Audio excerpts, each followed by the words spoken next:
সূত্রপাত এবং এটা আসলে মন্দির না গোডাউন। আসসালামু আলাইকুম। আনুমানিক 8:40 ঘটিকার সময় আমাদের দিনাজপুর ফায়ার স্টেশনে মেসেজ যায় যে মালদহবর্তী মন্দিরে আগুন লেগেছে।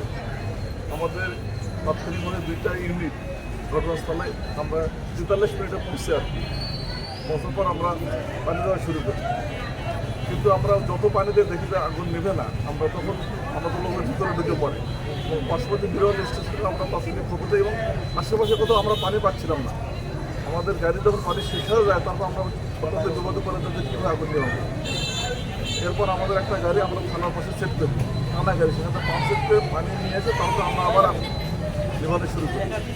ঘটনা হলো যে আমরা মন্দিরের ভিতরে আমরা তুলো দেখতে পাই, তুলো রাখার কারণে আমরা করতে সময় লাগে। আমরা 9টার 30 সময় আমরা আমাদের আগুন নিয়ন্ত্রণে আসি। এখন ডেভেলপমেন্ট আমাদের কাজ চলছে। এটা কি আসলে মন্দিরে কোনো প্রতিমা ছিল?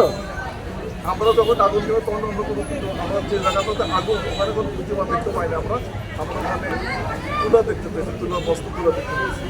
আপনারা কি আপনারা ভেঙে ঢুকেছেন না এখানে ওপেন হয়ে কিছু লাগে?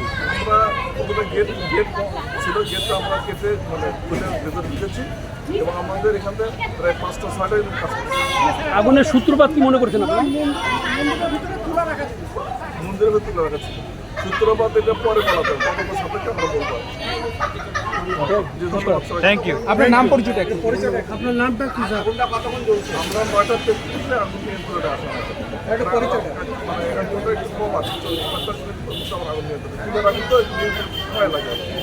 আমি বদরুর রশিদ, উপশহরের পরিচালক, ফায়ার সার্ভিস দিনাজপুর।